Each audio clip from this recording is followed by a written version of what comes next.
नमस्कार। मैं बहुत अच्छा एक सोहर लेकर आई हूँ।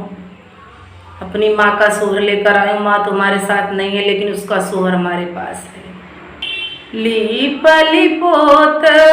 लीवो बरिया होत जगर मगर कर जग रमगर कर हो मोरी बहिनी पियवा खिलावई जुआ सरिया ओ सरिया रतिया जीते हो सरिया रतिया जीते हो मोर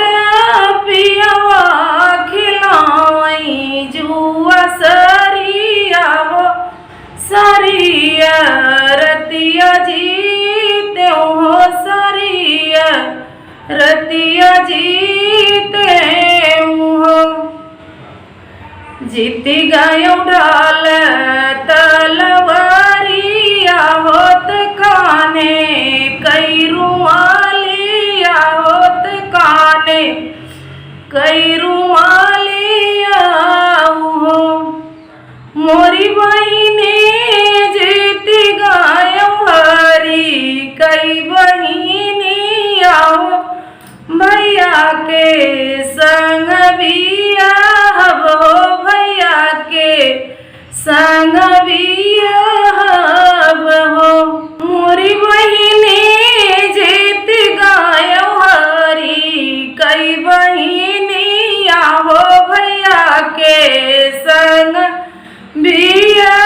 बो भैया के संग बिया बो इस बोल जीनी बोल ये धान मोही नाही भाव ई मोही नाही भाव यो दाना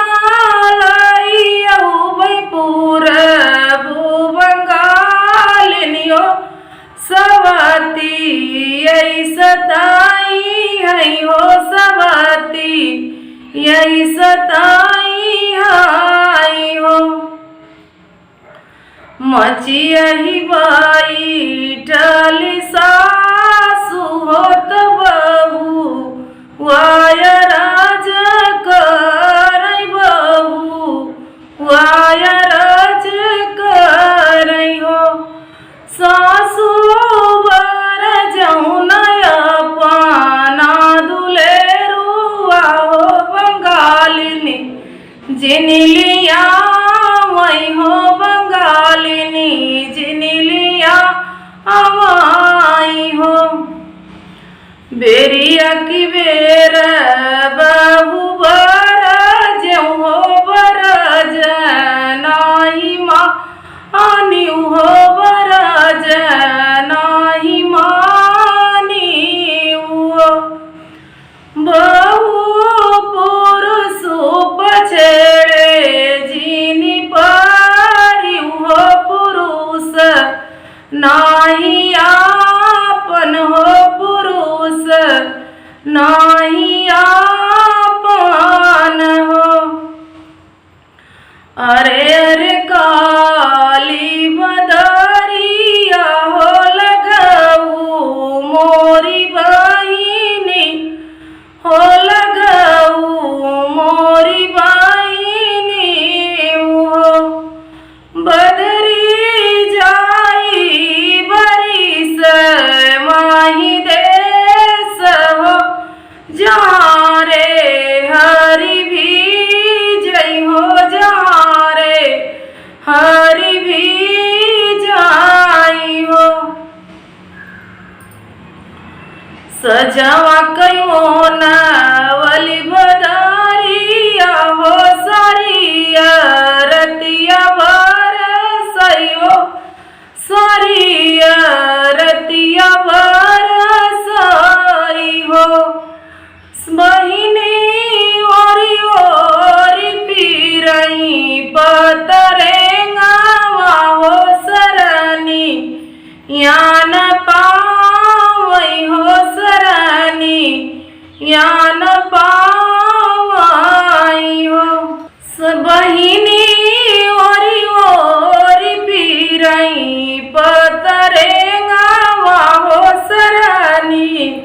यान पावई हो सरनी यान पावई हो मोरी दाना